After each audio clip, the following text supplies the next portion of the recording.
Hello and welcome. In this lecture, we're going to discuss relationships in the context of a dimension of health.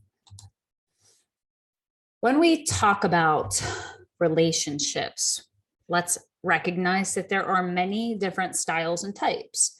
You can have friendships, you can have family relationships, you can have parent-child relationships, you can have intimate partnerships.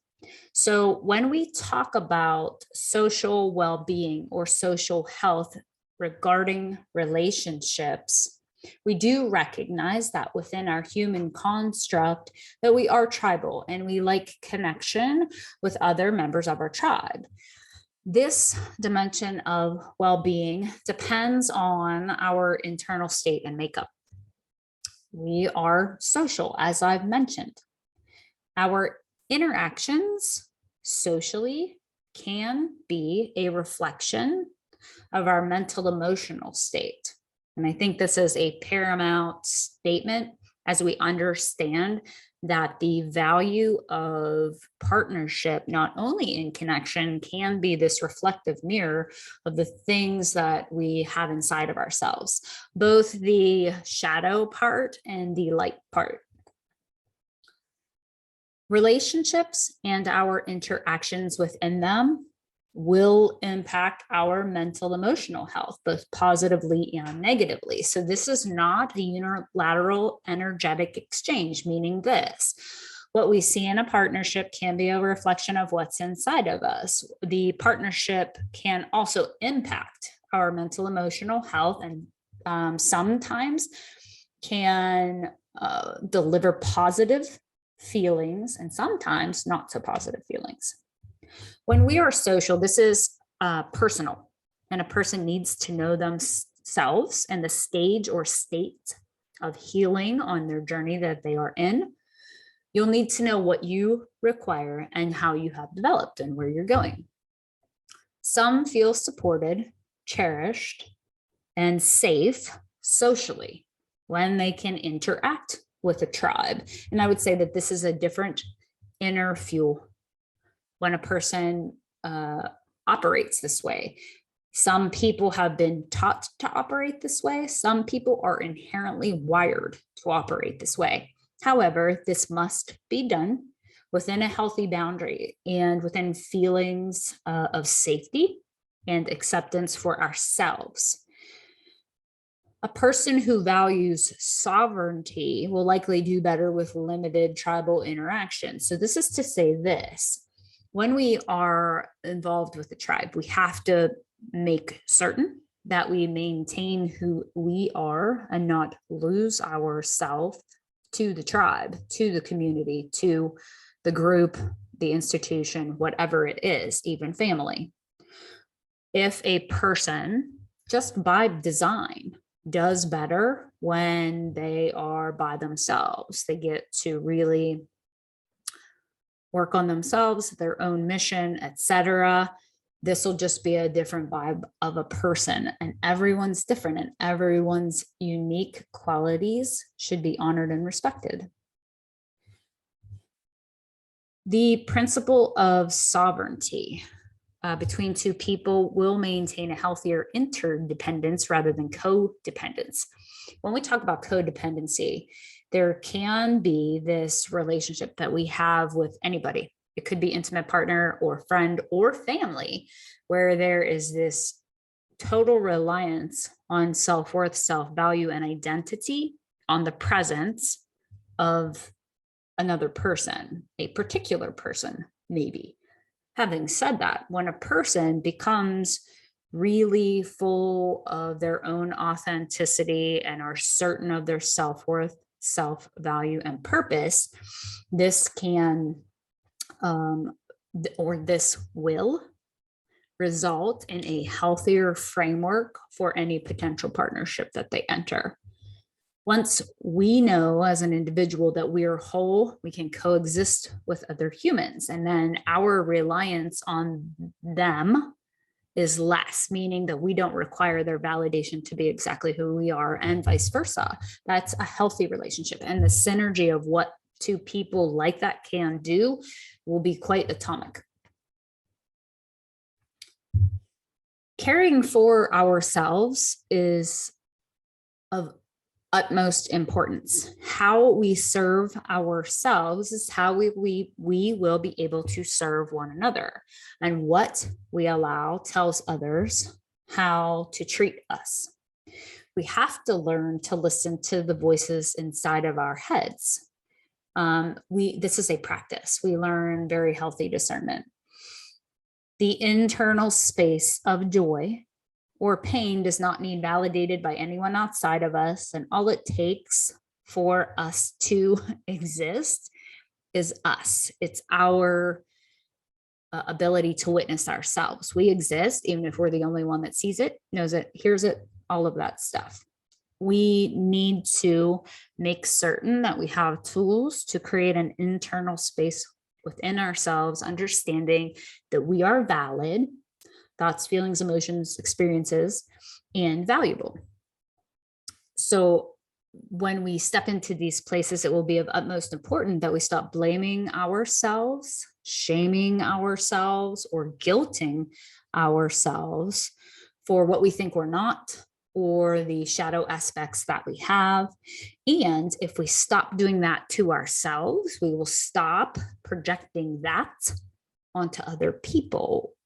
When we project onto other people, we're acting from a space of wounding. We're not acting from a space of feeling full, valid, valuable within ourselves. Therefore, there's a higher tendency to be able to see deficit in other people or wrong. If we can observe, just witness, with no attachment or story or needing to, cognitively understand it, it will pass through. Once we are full of ourselves, then we can be fully and wholly present for the rest of the world to see, and we can truly and fully participate in the creation of love. One thing that I think is of the utmost importance as an individual are boundaries. Some of us were not taught boundaries very well, and to deliver to others at a deficit to self. Boundaries must be set and are healthy, authentic, and loving. When we set a boundary, it is us being in our biggest truth. There is no compromise. There is no depletion of the self. You just set the boundary. And then what you create from that space of self-love is actually a deliverance and creation of love to another person. This is not being selfish. So if you're in partnerships of any kind, this is very common in families when you start to set boundaries for yourself within families because something doesn't feel good and your feelings are valid. So I am going to encourage you to listen to the feelings. However, when you set a boundary, people are going to get mad because they're not used to it, and you might lose the people in your life. That is saying that as you are trying to heal your wounds, the people that are not used to you doing this will not understand it and they won't like it. And you may be the villain in their story. Your self-preservation and value has to be high enough that you can set the boundary and demonstrate that you will not tolerate that behavior any longer because, and you don't even have to give up a cause. If someone does not attempt to have compassion for what you're going through on this journey, and as you're setting a boundary, if there's a misunderstanding and they get mad and then they defame you for it, that is a person that does not need to be on the perpetuation of your journey. That is my recommendation. Anyway, that is not an easy thing to do and requires a lot of courage to cut people out that will expect you to do a performance for them and their comfort level. Once you demonstrate you're not doing that anymore, they're not gonna like it, and they will either blast you and throw poisonous darts at you for this attempt, not understand, not ask questions about your healing. And even if they do ask questions, it's not going to be a sincere asking. When we are on a journey to a relationship with ourselves, which is paramount for any relationship that you enter. If I did not say that, I'm saying it now. So it doesn't matter if it's a family partnership or a friendship or an intimate relationship. Part of what you want to do is learn and it is an art. It is truly an art that takes practice, the art of discernment. This is an act of self-love and an evidence of sovereignty, preservation, self-awareness, and the boundary set. When we say, I don't resonate with that, I don't like it, even if you say, I hate something, that is language that says you don't resonate with that person or the institution or whatever. The match is not good. Okay. When you start to dip into going, I don't want that in my world. You understand that you're expanding and growing, but the thing you're saying, I don't like anymore, I don't want that anymore. That is a healthy discernment with a boundary drawn, like with love. I need to release this thing. It doesn't fit me anymore. It feels like an old pair of pants that I can't get into. Now, judgment is a different thing. And I think we have to understand this when we're attempting to have a relationship with ourselves without projecting wounds onto other people. Judgments tend to be blanket statements with defamation as the key. You're making a judgment against generally a blanket statement, which comes from fear. Judgment is fueled by fear, whereas a discernment is not. It's fueled by truth of who you are or your integrity. So a judgment, the differentiation here is we throw or cast judgments from a space of wounding or fear or not understanding the difference or uniqueness of a person or institution or whatever we're making a judgment against. So we throw out language and words and poisonous darts from a place of misunderstanding. So I feel that in honor of developing healthy partnerships, discernment is good. It is necessary. It goes right along with the boundaries and the sovereignty. But judgments tend to be a little bit more of a shallow action where we often or maybe had the intent to not hold something within us, and we need to project it out onto someone or something else. I like to refer to this relationship with the self as the sacred self, because once again, we need to make sure that we are hearing ourselves, seeing ourselves, and showing up for ourselves. No one can do these things for us until we do it for us. If we're not, we're going to end up in codependent partnerships where the expectation for someone to drive our life is very high, and that's a lot of pressure on the other person. Honestly, not fair. So when we are fully within ourselves, knowing that we've got this, we are safe within ourselves, then we will be safe elsewhere. So if we are full of ourselves, we will attract friends and partners from a space of self-instilled happiness. So when we are full and authentic and trusting on the inside, that's what we will attract. If we are coming from a place of lack or acting or need to see that within ourselves, we will attract people in partnerships that will reflect those wounds. We want to attract relationships and partnerships from a space of expansion, not when we are in a state of compression. If we are in a state of compression, oftentimes it's nice to know someone's walking beside us. However, we have to work on that inner space, again, to heal the sacred self so that the partnership that we attract from that space will be expansive. When we are talking self-love and this fulfillment of the sacred self, there's a necessity to soothe ourselves with creations and activity and alone time. To always be distracted by the presence of a human, I don't feel is always healthy for the self. You need the winter inside of you. You need to go into the void. You need to go into yourself, have some time away. from electronics, but other people too. You need some alone time. This is rejuvenating and this is recharging and extremely nourishing. When we learn ways to soothe ourselves, by the way, then we have a toolbox where we're capable of doing this all the time, and we don't put that responsibility onto another human being to make us comfortable. We find ways to make ourselves comfortable so that we don't put that job onto another person. And then the same thing can be said in the opposite direction. When someone's comfort is not our responsibility, and in partnership, that's a big deal. Now, I'm going to super side note here and say that a parent-child relationship clearly is a vastly different style of relationship, but the parents can teach a child self-soothing tools so that as they're growing, their stability is good on the inside and moving forward.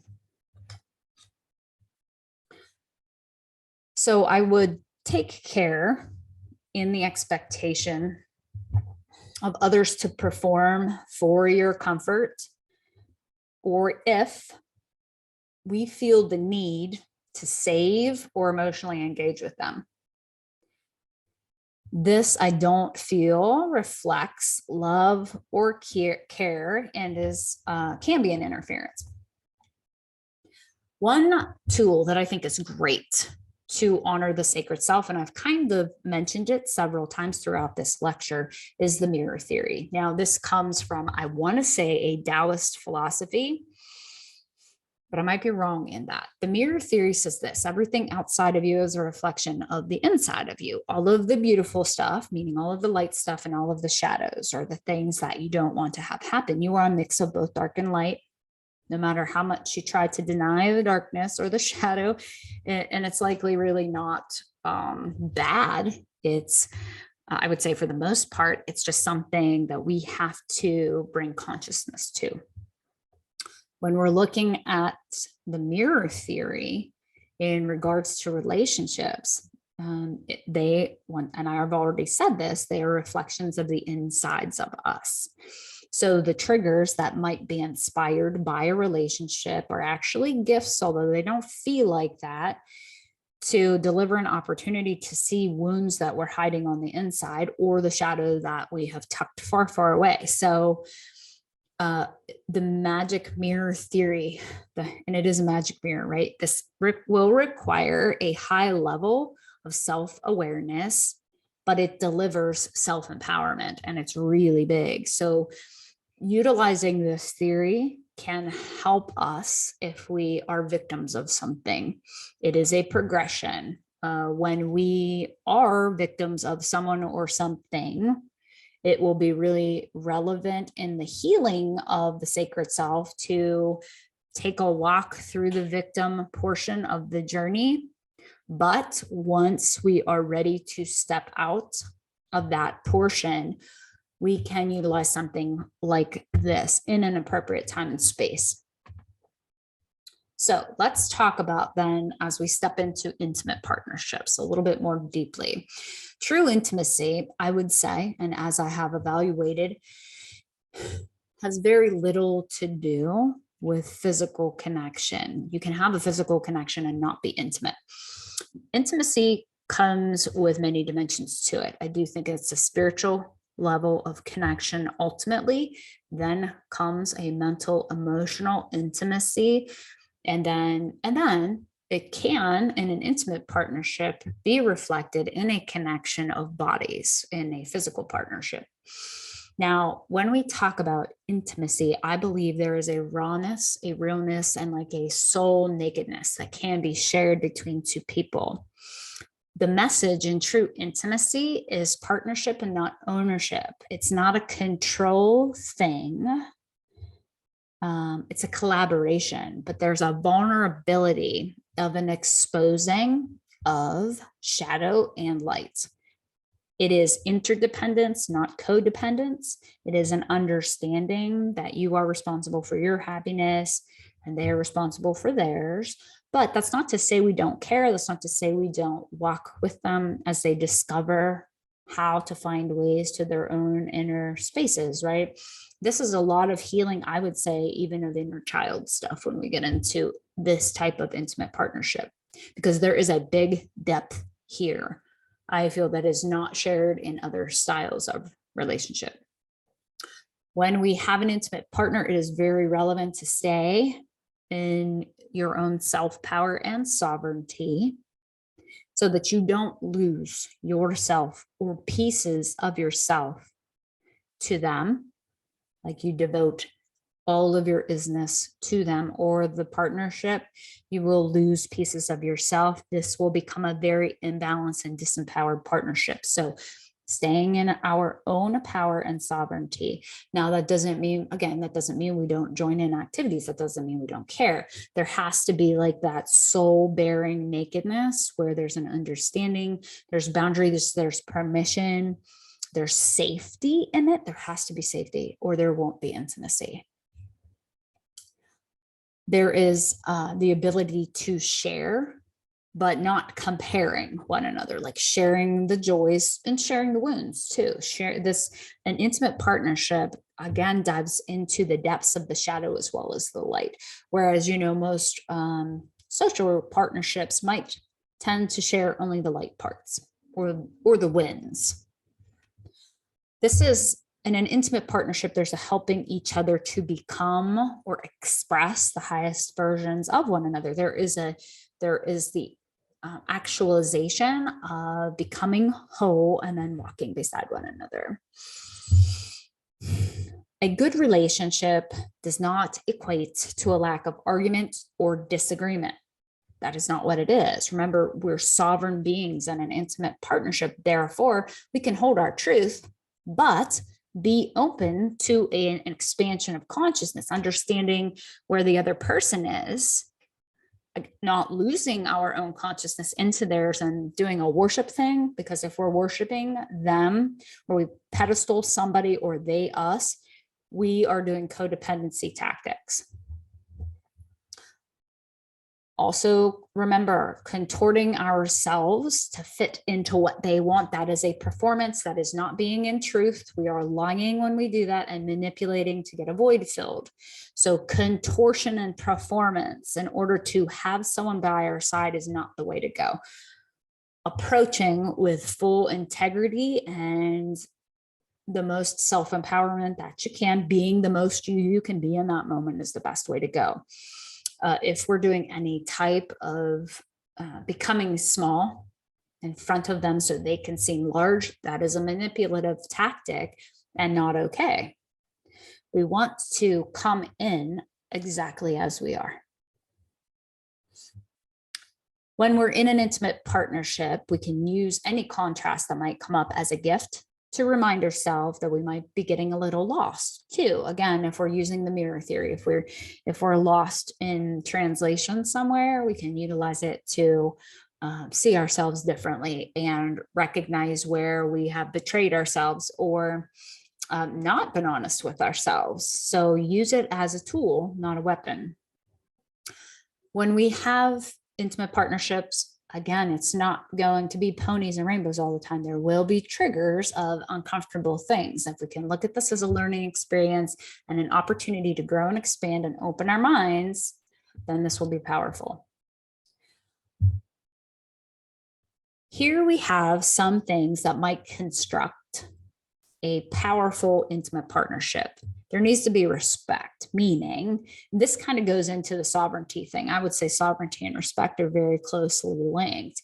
You respect a person for what they've come through, where they've been. Also, I would say compassion needs to come under here as you have done your inner work and come into your sacred self, so you can understand a person doing their work and coming into their work themselves. There needs to be honor, devotion, acceptance. Forgiveness is a big one. Allowance, not compromise. I think it's a misconception that in order to be in a partnership, you must compromise. I would say that's the wrong perception. If we compromise our integrity for the comfort of another person, once again, we are not being truthful. We are not being in our highest integrity. We serve the best when we don't compromise ourselves, draw the healthy boundary through the practice of discernment.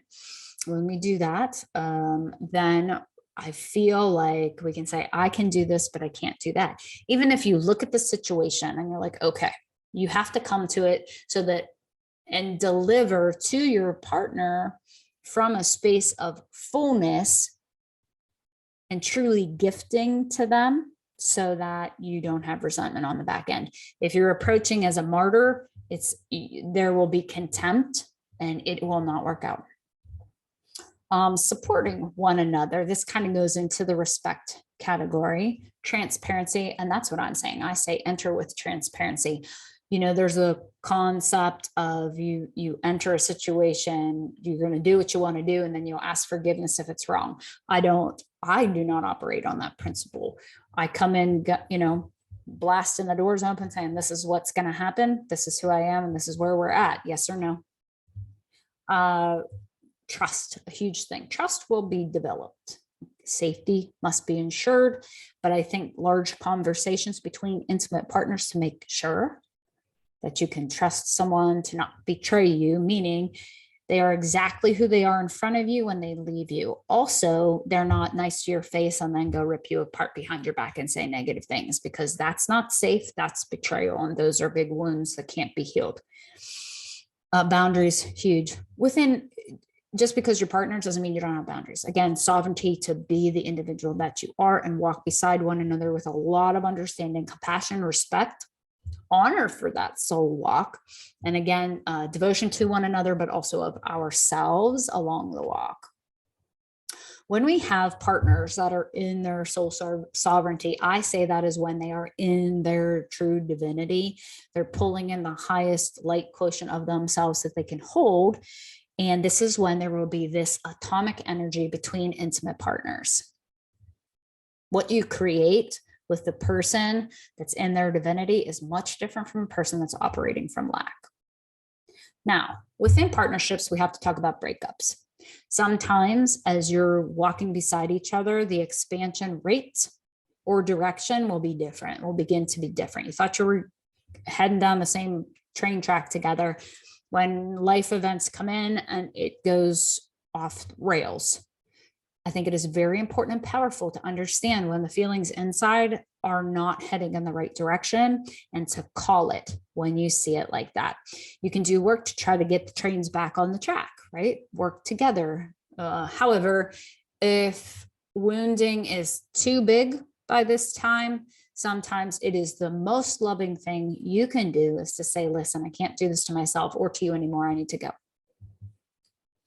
Emotional control, abuse, or binding to anyone due to misfortune, meaning, like misery loves company thing. If your only common thing is that you hate certain people or you've had a traumatic experience, expansion might be a little tougher, or maybe not.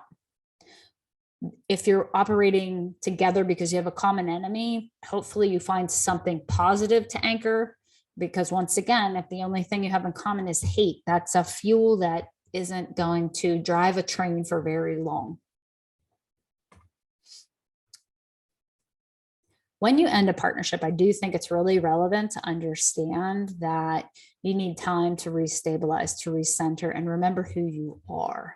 You need to learn the sound of your own inner voice again. So jumping from one partnership to another, I feel, is a giant bypass. When we have a breakup, we have to heal from the rejection and the abandonment and all the things that came up for us through that interaction with that individual. Again, this is intimate partner or otherwise. So when you try to implant yourself, even if it's a family breakup, if you try to implant yourself into another quote unquote family dynamic before you've had time to heal from the wounds and the trauma of the previous one, you're going to end up with the same patterns because you haven't actually done the inner work. And I will say inner work a lot because it will require you to go into reflection a lot. And this may take some guidance. This could be therapy. Talk therapy can be very powerful, time and space within which to do this. Even when we're alone, this will probably hurt.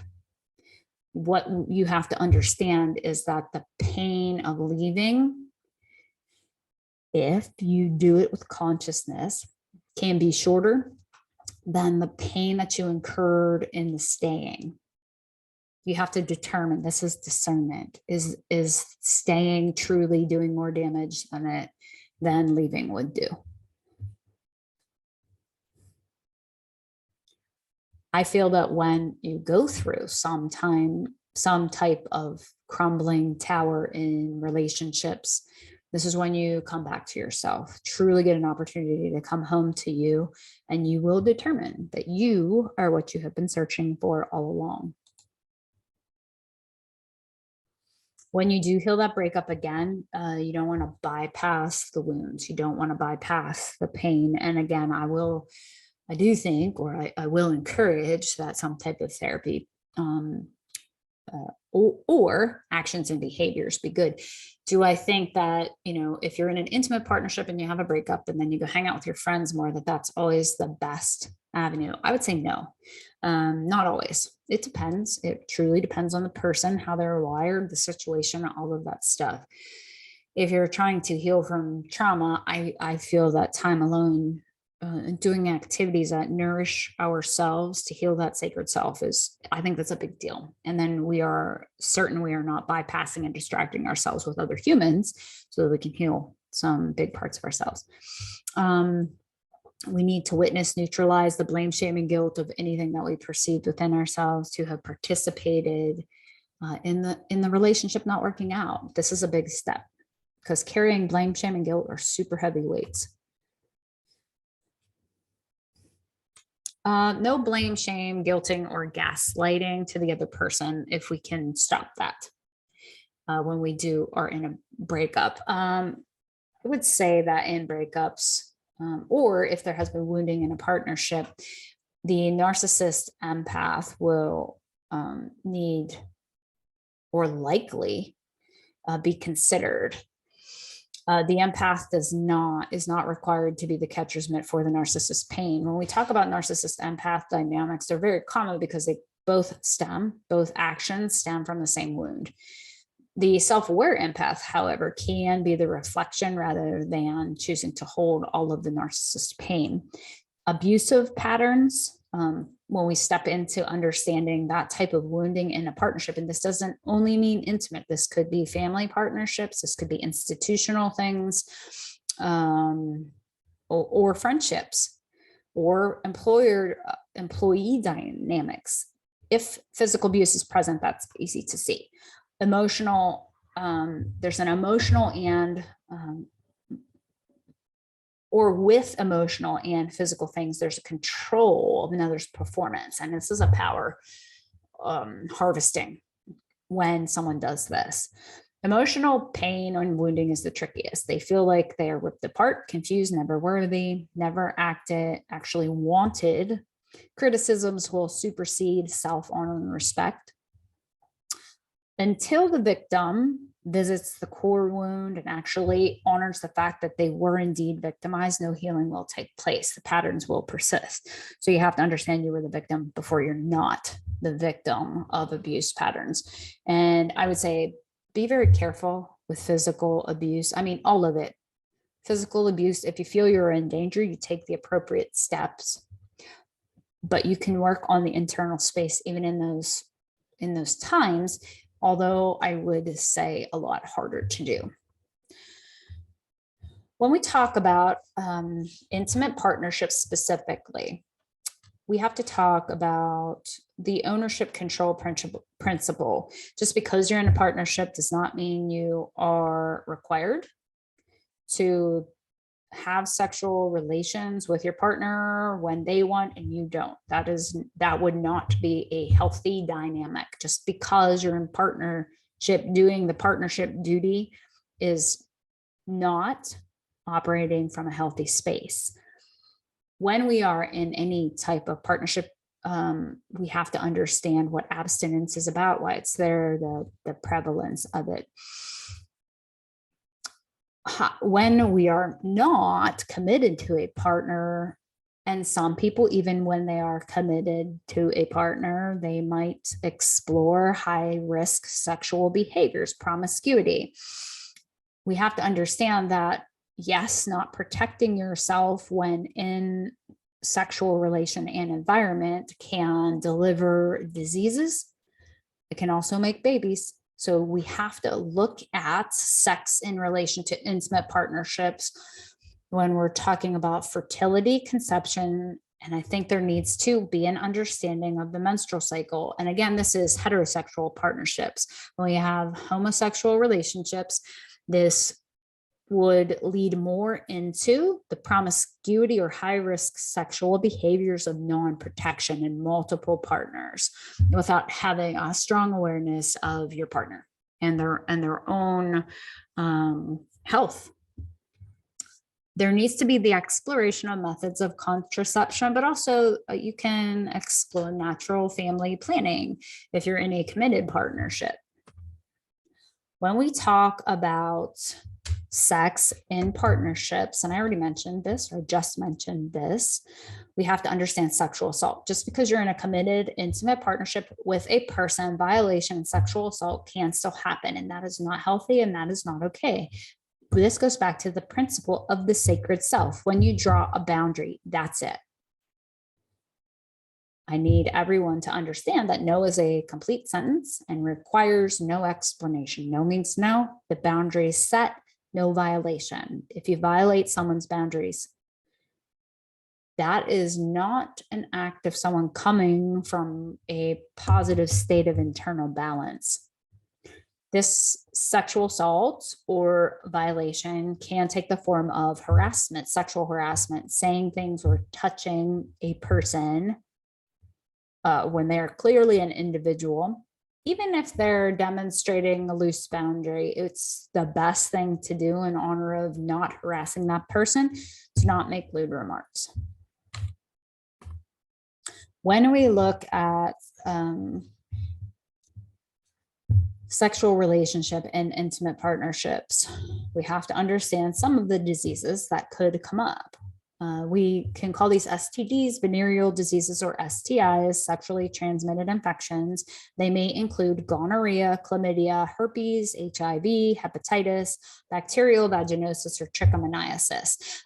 Now there's some of these that are treatable and some that will not be treatable or very difficult to treat. What we have to understand within a partnership, if it is an intimate partnership, sex and love are not the same thing. Sex is sex. You can have sex without love. That is very animalian nature of our humanity. It is not wrong. However, it is not love. It is a type of connection which does not necessarily indicate full intimacy. As we discussed, intimacy, if you're in an intimate partnership beyond a sexual partnership, and I suppose I should have delineated it too, that is vastly different. So love is not ownership or attachment. That is oxytocin. That's a hormone response. Love can actually be leaving when things become difficult to release and forgive ourselves from operating from a space of wounding, or if we operated from a space of non-consciousness about why we were even there, or we were operating from lack. Duty and obligation are not the same as love and expansion. Love is expansive and will allow for growth on all levels of partners and relationships. When we love, it's truly what we create and are able to gift freely to another person. And that will only come when we have a stable foundation and firmness in the sacred self. Let's talk about polarity orientation. This is how I talk about this. I talk about polarity orientation, maybe the same way as other people talk about sexual orientation or gender identity. So when I talk, the language that I will use will be in relation to what I call a gender body. That means, do you have a penis, vagina? And then how does that correlate to your chromosomes? What were you inherently here with? Or that's what I will say, gender body. Now, as we know, that can change. At least the presence of the anatomy. There are likely ways to alter the genetics, although I'm not aware of them yet. Now, sexual orientation is what you're attracted to. That is homosexuality or heterosexuality or bisexuality, or there's probably other groups that I'm unaware of, but I myself would categorize them in those three places. And that would be sexual orientation to me. Now, I talk a lot about the energetics of what we may identify as genders. Okay. It's a polarity difference. It's an energetic thing. What I mean by that is this: each one of us, regardless of sexual orientation or gender body, has both masculine and feminine energetic qualities within us. The feminine energetics of any human would be their ability to sit still, to rest, to digest, to consume things, to have an idea kind of build up inside of them.